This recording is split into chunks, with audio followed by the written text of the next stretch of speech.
So here I am at the Georgia Guidestones, and the story of the Georgia Guidestones began in June 1979 when a stranger identified as Mr. Christian, later R.C. Christian, well, he says that it started in 20 years prior, visited Joe H. Fenley, Sr., president of Elbert Granite Furnishing Company, Incorporated, and indicated he represented a group of loyal Americans living outside the state of Georgia who wanted to build a monument focused on the theme of conservation.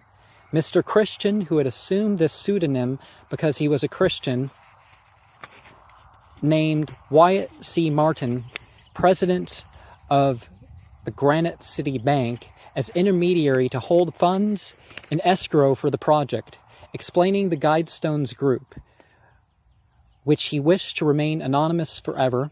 He had selected Georgia because of its excellent granite, mild climate, and the heritage of his great-grandmother as a native Georgian. Christian, which I think refers to Christian Rosenkreuz, the alchemical wedding and all that,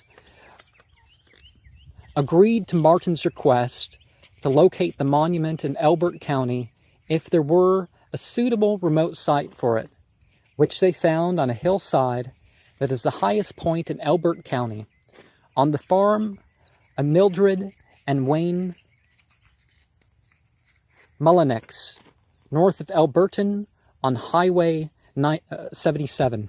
Fenley's company carved the six-part monument from pyramid blue granite. And remember that blue granite is an important one for Stonehenge. Remember those blue stones. The Georgia Guidestones consist of 4 granite megaliths set in a pad wheel arrangement around a central stone, which is surmounted by a flat capstone measuring 19¼ feet in height. At the highest peak, the stone group measures 17⅓ feet in width, and its diameter is 65 feet. The overall weight of the 951 cubic feet of granite used is 237,746 pounds. A ground marker west of the Guidestones provides additional data and covers a buried time capsule. Each of the 4 sides of the capstone features the statement of cautionary guidance to humankind, translated into Babylonian, cuneiform, so a specific type of cuneiform, Classical Greek, Sanskrit, and Egyptian hieroglyphs, to let these be guidestones to reason. But as I have seen, there's more to those statements in those languages, and I would venture that there's more information that may be in the remaining 7 languages other than English. Below the guidelines are carved into the 8 faces of the 4 outer stones in English, Spanish, Swahili, and from what I gather, most people in Swahili use an Arabicized script rather than a Latinized script. Hindi, Hebrew, not the language of the Bible, by the way, but the Middle Ages onwards language, Arabic, Chinese, and Russian. In English, these guidelines specify the following: maintain humanity under 500 million in perpetual balance with rule, passion, faith, tradition, and all things with tempered reason, protect people and nations with fair laws and just courts, let all nations rule internally, resolving external disputes in a world court, avoid petty laws and useless officials, balance personal rights with social duties, prize truth, beauty, love, seeking harmony with the infinite, be not a cancer on earth, leave room for nature, In addition to these conservation messages, the monument displays a number of astronomical features. The Georgia Guidestones Monument, which is owned by Elbert County, was dedicated March 22, 1980, and has remained a source of mystery and intrigue to its numerous visitors and those who wish to learn to it from afar. Now, one thing that you're going to see done with this monument is that there's vandalism that has been done to here, or perhaps, as some people say, that nowadays there is sacrifices being performed and you see sort of a reddish, and the top has at times said to be closer to the appearance of blood, and I've seen pictures that make it seem possible. And you see from that one spot there's said to have been a point sticking out, and that stone was taken down. And see, Nafsahi, it's referring to the soul. Nafazi, so it's referring to the soul.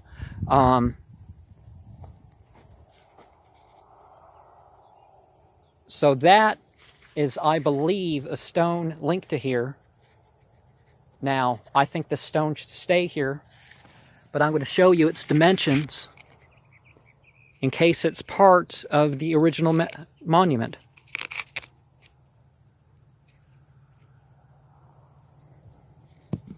And it has different, it's aligned to sunrise and sunset at the equinoxes maybe, but this is supposed to point towards the North Star. And there's, I'm sure, a lot of insanity that happens here from time to time, and that is an example right there. And see, you can see how, even though it's not the day, that these things would line up. And I can't quite reach it, I'm not tall enough, that's the other thing. But through there is the other part. So we have Chinese here, Arabic, which is growing in importance in terms of the world. We have, and I think there's more, as I said, there's more to the message. Hindi, which is a bit different than Sanskrit, which is shown up there, and Hebrew. But look at here, we got Spanish. We have Greek, Swahili again. We have Russian, which must be considered. And just like the Greek, where we see the age as one of the words there may actually be a different message, in particular in the ancient languages, because that's easier to get away with. But I will read those shortly. So the Babylonian cuneiform and the Egyptian hieroglyphs, all of which, except for some of the modern languages, I can retranslate here. The Georgia Guidestones. We see that these Guidestones are said to predict the Burj Khalifa tower, which wasn't finished and open till over 30 years later, but it was being envisioned then. The whole thing's thought to be a message to those who survived nuclear war, and it's also thought to be some sort of conspiracy, which differs from the Illuminati, because the Illuminati did not want to limit population. The Age of Reason is by Thomas Paine, and it stands against the authority of the Bible and the organized religions based upon it. But it's not against God. It's not against creation. It's saying that they don't want to be part of something that is, that's why I say, Rosicrucian is not necessarily Christian. But see,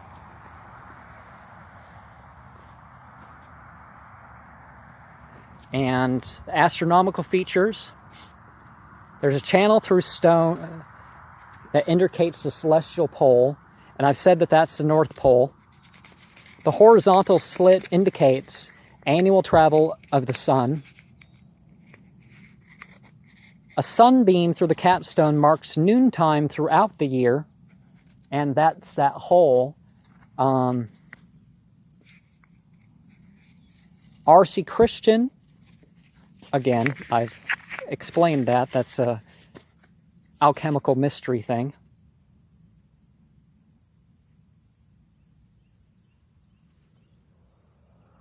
A time capsule is supposed to be 6 feet under here, and it's supposed to be opened on, well, the nuclear apocalypse that back in 59 through 79 that these people would have expected to happen. And more and more reasons are coming about that people would want to do that. Not just some political thing, well, we don't like your country, or, you know, because when things aren't done, like I said in a comment on a video recently, that when we don't deal with the beast of the sea will keep us down when we're trying to deal with the beast of the land. So the secular side is ignoring the spiritual and the psychological. And because of that, you know, we're having all sorts of fountainhead of problems. Things are multiplying much worse than church states ever were. 951 cubic feet of granite quarry from pyramid quarries 3 miles west of Elbert in Georgia. Support stone, 4 feet, 2.5 inches long, 2 feet, 2 inches wide, 1 foot, 7 inches thick, weighing 2,707 pounds. The support stone's bases are 7 feet, 4 inches long, 2 feet wide, 1 foot, 4 inches thick, each weighing an average of 4,875 pounds. A capstone is 9 feet, 8 inches long, 6 feet, 6 inches wide, 1 foot, 7 inches thick, weighs 24,832 pounds. The center stone is 16 feet, 4 inches high, weighs 20,957 pounds. 4 major stones are 16 feet, 4 inches high, each weighing an average of 42,437 pounds. Total weight, 237,746 pounds. The overall height is 19 feet, 3 inches. And to read his thing, China's had a lot more, has had more than 1 billion people for a long time, and to maintain humanity under 500 million in perpetual balance with nature. As I have said elsewhere, Europe could feed 20 billion people without even advance of technology, more than is currently on the earth. California has shown to feed by switching to certain principles in its raising and slaughtering of animals, not going to vegetarianism or anything extreme like that, that they could feed 20 billion people.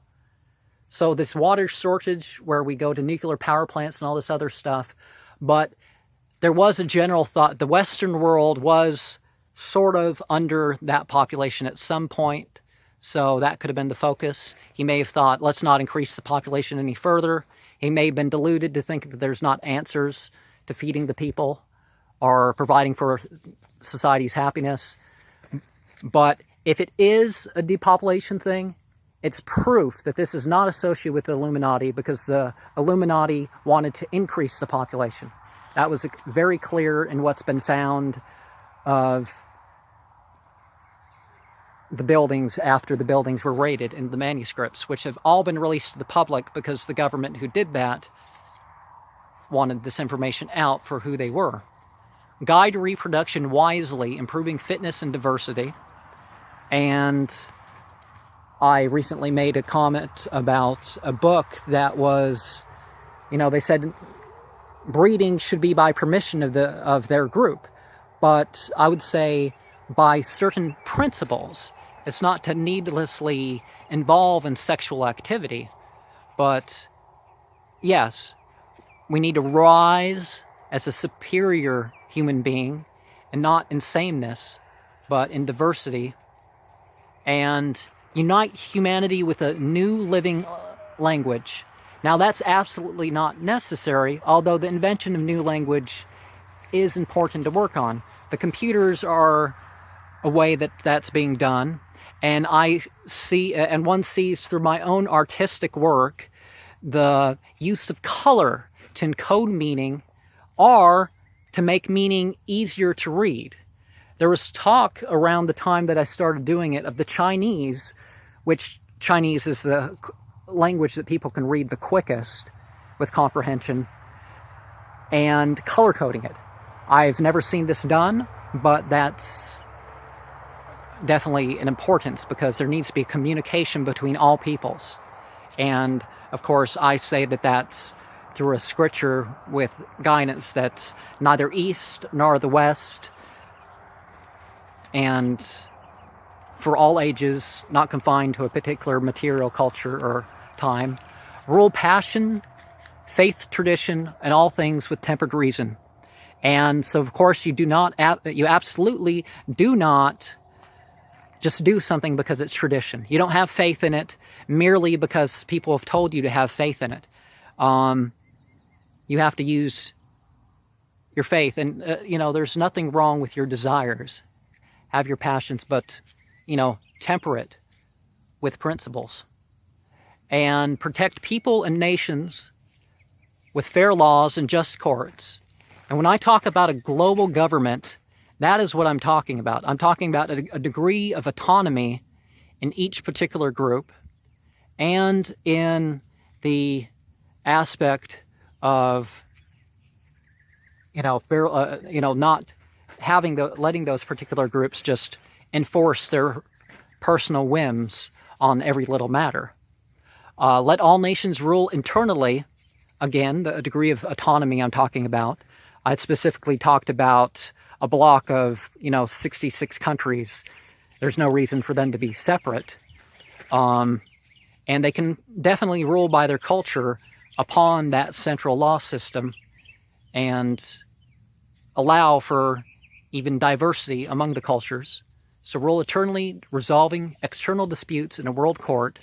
Avoid petty laws and useless officials. So limiting the bureaucracy. The best government is, as described in the rest of my channel, is a government that, although it encourages universal rules for all, it is encouraging something in terms of, it's not enforcing most of those terms, but there are basic rules. Balance personal rights with social duties.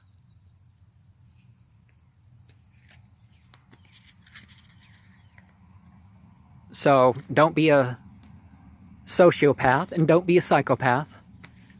Prize truth, beauty, love, seeking harmony with the infinite.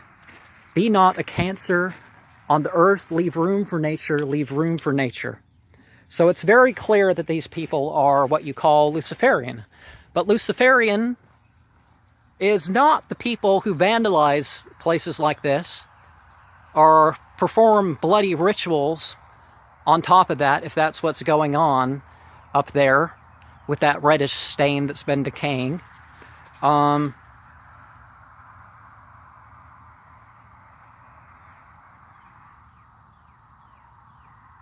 solstices and the equinoxes, I've already pointed that out.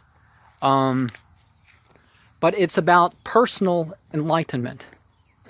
It's not saying you can't have tradition, but there's, as with Thomas Paine's Age of Reason, there are things about this that have to do with ideas that aren't biblically supported. But when you look at what the churches teaches, you're not going to find that too. And there's plenty of reasons why people won't want to be Christian. Now, is that turning against God or any specific messenger and what they really actually taught? No, I don't believe that at all. But that is what I had to say about the Georgia Guidestones. And I may think of something else later.